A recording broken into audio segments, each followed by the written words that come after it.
28 जानेवारी 2026 एक काळा दिवस, ज्या दिवशी राज्याचे उपमुख्यमंत्री अजित पवार यांच्या विमानाचा अपघात झाला आणि त्या अपघातात अजित पवार यांचं अकाली निधन झालं.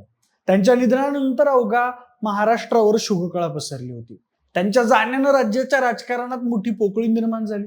त्यांच्या अपघातावर अनेकांनी घातपात असल्याचा संशय व्यक्त केला. रोहित पवार यांनी तर पत्रकार परिषद घेत अनेक खुलासे केले. आणि आता या प्रकरणात आणखी एक धक्कादायक अँगल समोर येतोय, तंत्रविद्या आणि जादूटोण्याचा. अजित पवारांच्या घराबाहेर आढळलेल्या उतार्याचा थेट संबंध अशोक खरातशी जोडण्यात येत आहे.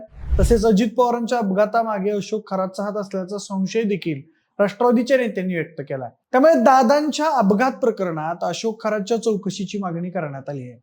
अत्याचार प्रकरणात गजाआड असणाऱ्या अशोक खरातचा थेट संबंध दादांच्या अपघात प्रकरणाशी जोडला गेल्यानं मोठी खळबळ उडाली. अजित पवारांच्या बंगल्याबाहेर उतारा कोणी टाकला होता त्याचा तपास झाला पाहिजे अशी मागणी राष्ट्रवादीच्या नेत्यांनी केली आहे. तर अमोल मेटकरी यांनी देखील सोशल मीडियावर एक पोस्ट करत मोठा खुलासा केलाय. त्यामुळे चर्चांना उधाण आलंय. म्हणूनच नेमकं हे प्रकरण काय, नेत्यांकडून काय दावा करण्यात आलाय आणि खरंच अजित पवारांच्या अपघातामागे कॅप्टन अशोक खरात यांचा हात आहे का, याचाच घेतलेला हा सविस्तर आढावा. नमस्कार, मी प्रथमेश आणि तुम्ही पाहताय विशेष भारी. म्हणजे नाशिकमध्ये उघडकीस आलेलं कॅप्टन अशोक खरात प्रकरण सध्या संपूर्ण महाराष्ट्रात चर्चेचा विषय ठरलाय. कारण एका बाजूला धार्मिक आस्था, दैवी शक्ती आणि मंत्रतंत्राच्या नावाखाली महिलांचा विश्वास जिंकून अत्याचार केल्याचे गंभीर आरोप आहेत, तर दुसऱ्या बाजूला या प्रकरणाला थेट राज्याचे दिवंगत उपमुख्यमंत्री अजित पवार यांच्या विमान अपघाताशी जोडलं जात आहे. आणि त्यामुळे या सगळ्या घटनाक्रमाला एक वेगळंच गूढ स्वरूप प्राप्त झालंय.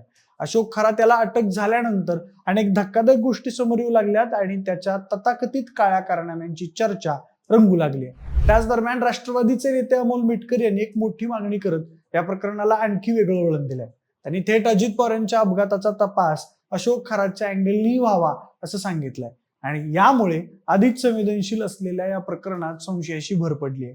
दरम्यान सुनील मानेंनी केलेल्या दाव्यांमुळे या सगळ्या घटनेला आणखी जास्त नाट्यमय वळण मिळालंय. कारण त्यांनी असा दावा केलाय की अजित पवार यांच्या मुंबईतल्या देवगिरी बंगल्याबाहेर आणि बारामतीतल्या निवासस्थानाबाहेर जादूटोण्याशी संबंधित वस्तू आढळल्या होत्या. आणि त्यामुळे या सगळ्या मागे नेमकं कोण आहे हा प्रश्न अधिकच गडद झालाय.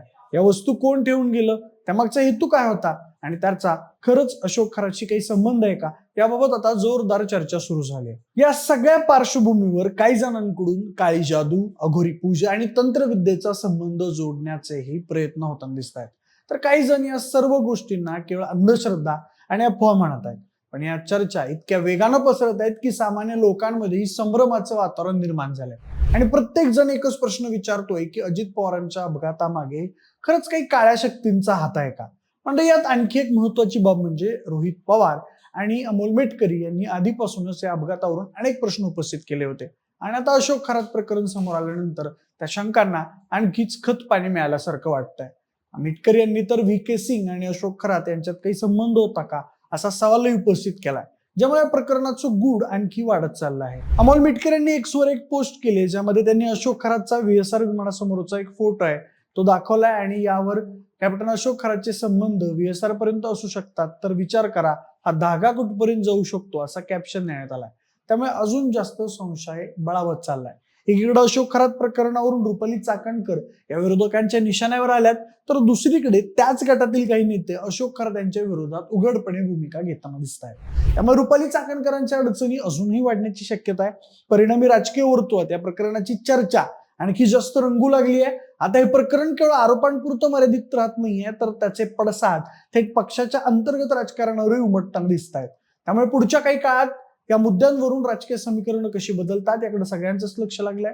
म्हणजे नाशिक मधल्या सिन्नर तालुक्यात मिरगाव इथल्या श्री ईशान्येश्वर मंदिर ट्रस्टचा अध्यक्ष असलेला कॅप्टन अशोक खरात हा सेवानिवृत्त नौदल अधिकारी आहे. तो अंकशास्त्रज्ञ म्हणून ओळखला जातो. अशोक खरात हा मर्चंट नेव्हीमधील निवृत्त अधिकारी आहे. शिवनिका ट्रस्टच्या संकेतस्थळावरील माहितीनुसार मर्चंट नेव्हीमध्ये 22 वर्षांच्या कारकिर्दीत खरातने 154 देशांचे दौरे केले आहेत.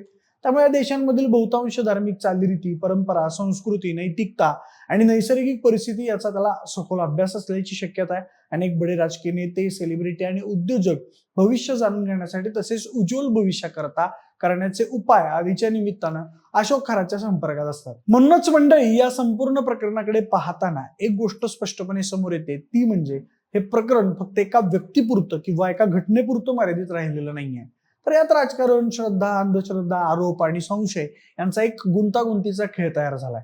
अशोक खरात याच्यावरचे अत्याचाराचे आरोप आधीच गंभीर आहेत आणि त्यातच त्याचा संबंध राज्याचे दिवंगत उपमुख्यमंत्री अजित पवार यांच्या अपघाताशी जोडला जाऊ लागल्यानं या प्रकरणाची व्याप्ती आणखी वाढली आहे. अमोल मिटकरी आणि इतर नेत्यांनी उपस्थित केलेले प्रश्न तसेच जादूटोणा आणि उताराच्या दाव्यांमुळे सामान्य जनतेमध्येही संभ्रम निर्माण झालाय. या सगळ्या गोंधळात सगळ्यात महत्वाचं काय तर ते म्हणजे सत्य काय आहे हे जाणून घेणं. कारण सध्या समोर येणाऱ्या गोष्टी या मोठ्या प्रमाणात आरोप आणि दाव्यांवर आधारित आहेत. अजित पवार यांच्या अपघातामागे नेमकं काय कारण होतं, त्यात कोणाचा हात होता का, किंवा अशोक खरातचा याच्याशी काही संबंध आहे का, हे केवळ अधिकृत तपास आणि ठोस पुराव्यांमधूनच स्पष्ट होऊ शकतं. मात्र एक गोष्ट नक्की, अत्याचाराच्या आरोपांपासून सुरू झालेले प्रकरण आता राज्याच्या राजकारणात मोठा मुद्दा बनलाय आणि येत्या काळात या प्रकरणातील तपासातून कोणते नवे खुलासे समोर येतात याकडे संबंध महाराष्ट्राचं लक्ष लागलेलं असेल. मग या सगळ्या घडामोडींबद्दल तुम्हाला काय वाटतं ते आम्हाला कमेंटच्या माध्यमातून नक्की सांगा आणि आपल्या विशेष वारीच्या YouTube चॅनलला सबस्क्राईब करायला अजिबात विसरू नका. धन्यवाद.